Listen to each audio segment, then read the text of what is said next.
Hello guys, welcome back to this channel. Guys, इस video में हम बात करने जा रहे हैं एलआईसी के बारे में। जी हाँ, life insurance corporation of India आपको पता है भारत का सबसे बड़ा लाइफ इंश्योरर है।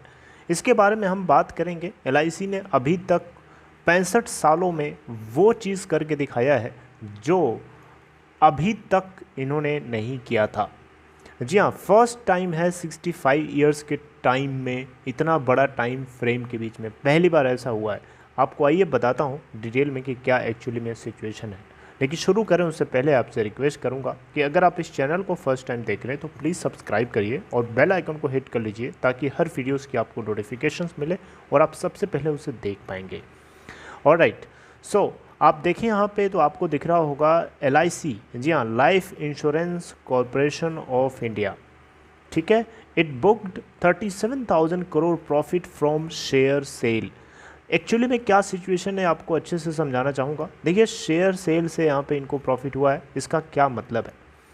देखिए, एलआईसी आपको पता है life insurance corporation of India, Bharat सरकार आपको पता है एक ऐसी कंपनी उठाएगी जो इंश्योरेंस सेक्टर से हो सकती है, इंश्योरेंस कंपनी हो सकती है सरकारी जो पीएसयू है वो प्राइवेटाइज करने के लिए, और दो पब्लिक सेक्टर बैंक। लेकिन एलआईसी ऑफ इंडिया को प्राइवेटाइज करने की बात सरकार ने नहीं किया है, बल्कि एलआईसी ऑफ इंडिया को हो सकता है फिजिकल ईयर 2022 के मिड तक या हो सकता है एंड तक एलआईसी को स्टॉक एक्सचेंज के ऊपर लिस्ट कर दिया जाए, क्योंकि एलआईसी हो सकता है कि शेयर अपने कुछ परसेंट की हिस्सेदारी जो है भारत सरकार उसको ऑफर फॉर आईपीओ के जरिए जो है आईपीओ के जरिए जो है स्टॉक एक्सचेंज के ऊपर लॉन्च कर सकती है। लेकिन ये बात आपको बताना चाहूँगा, मेजॉरिटी में स्टेक जो है भारत सरकार अपने पास ही रखेगी। ये बात सरकार ने कंफर्म कर लिया है पहले से ही। तो एलआईसी के अंदर ये जो आपको मैं बताने जा रहा हूँ, ध्यान से सुनिएगा तब आपको समझ में आएगा।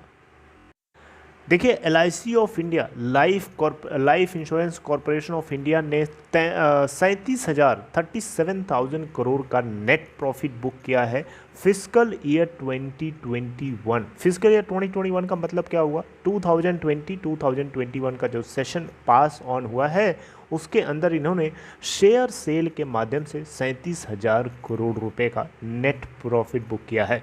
65 सालों की हिस्ट्री में ऐसा पहली बार हुआ है।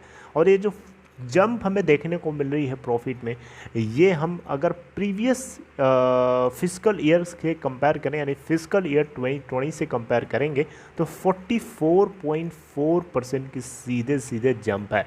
आप देख सकते हैं ह्यूज इनको गेन हुआ है। फिजिकल ईयर 2021 के अंदर LIC life insurance corporation of India, जो कि आपको पता है भारत का सबसे बड़ा लाइफ इंश्योरर होने के साथ साथ में सबसे बड़ा एक इंस्टीट्यूशनल इन्वेस्टर भी है।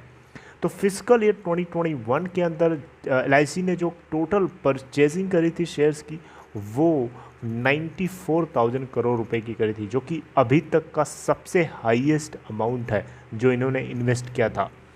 इंडिया का सबसे बड़ा इंश्योरर और सबसे बड़ा इंस्टीट्यूशनल इन्वेस्टर एलआईसी ने इसके जो इसकी मार्केट है उसमें जो टोटल जो एसेट ये मैनेज करती है आज की डेट में 34 ट्रिलियन रुपए। देख सकते हैं इसकी साइज़ बहुत बड़ी है।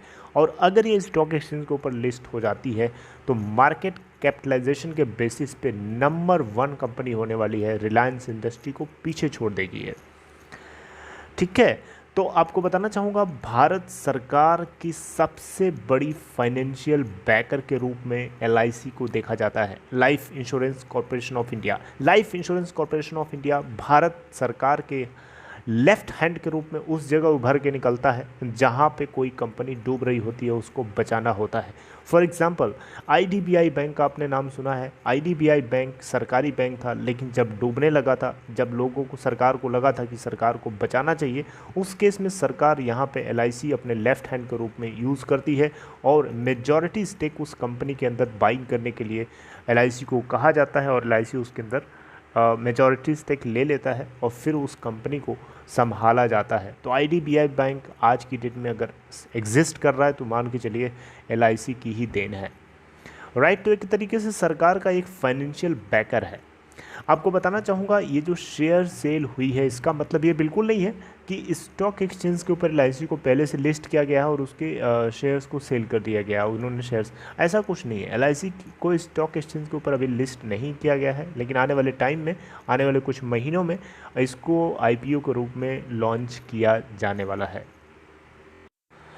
Life insurance corporation of India जिस तरीके से प्रॉफिट बुक कर रहा है, ये प्रॉफिट इतना ज़्यादा बुक करना ये इसकी एबिलिटी को इंक्रीज़ कर देता है ताकि ये ज़्यादा से ज़्यादा बोनसेस पे करे अपने अपने कस्टमर्स को, अपने पॉलिसी होल्डर्स को, और ज़्यादा से ज़्यादा उनको रिटर्न भी प्रोड्यूस कर सके, इवन सरकार को ज़्यादा से ज़्यादा डिविडेंड पे कर सके। जी हाँ, सरकारी कंपनी है, सरकारी कंपनी जितना ज़्यादा कमाएगी सरकार की झोली में उतना ही ज़्यादा पैसा जाएगा। तो डेफिनेटली सरकार को एक बढ़िया रेवेन्यू जनरेटर है एक तरीके से, और इसी तरीके से सरकार को मेरे हिसाब से सारी कंपनीज़ को चलाना चाहिए ताकि सरकारी झोली में ज़्यादा से ज़्यादा पैसा जाए, ताकि सरकारी कंपनियों को बेच करके अपने खर्चे को चलाने वाली नौबत ना आए। ये मोदी सरकार को बात समझनी चाहिए अच्छे से। It also attracts new customers as it generates handsome profit. जी हाँ, ये अच्छा प्रॉफिट जनरेट करेगा तो ज़्यादा से ज़्यादा इन्वेस्टर्स को अपनी तरफ अट्रैक्ट करने वाला है। ये बात आप मानते हैं ना?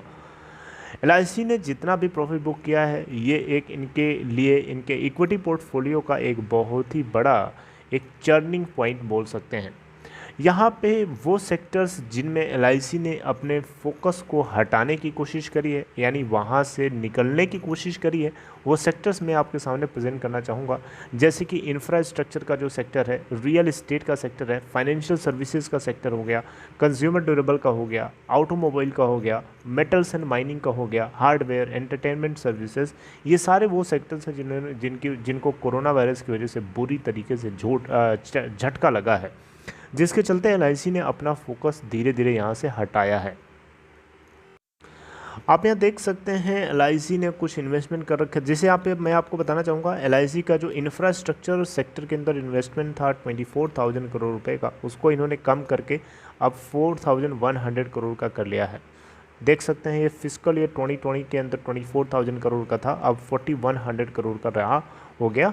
आईटी और आईटी एंड सॉफ्टवेयर सेक्टर के अंदर इनका जो इन्वेस्टमेंट था वो आई थिंक आप ये देख सकते हैं आईटी एंड इंफ्रास्ट्रक्चर के अंदर जो एलआईसी का इन्वेस्टमेंट है वो 55,000 करोड़ रुपए से गिर करके 11,600 करोड़ रुपए रह गया। तो देख सकते हैं ह्यूज रिडक्शन है, और बुरी तरीके से सेक्टर्स हिट हुए हैं कोरोना वायरस के चलते, क्योंकि बड़ी बड़ी जो मार्केट हैं, जब कोरोना वायरस होगा तो वहाँ लॉकडाउन लगा होगा, डेफिनेटली प्रोडक्ट्स की डिमांड कम होगी तो सप्लाई भी कम करनी पड़ेगी ना, तो इसलिए इनको बुरी तरीके से हिट हुआ है, जिससे एलआईसी ने यहाँ से अपने स्ट्रेटजिकली वहाँ से एग्ज़िट किया है, अपने स्टेक को कट किया है।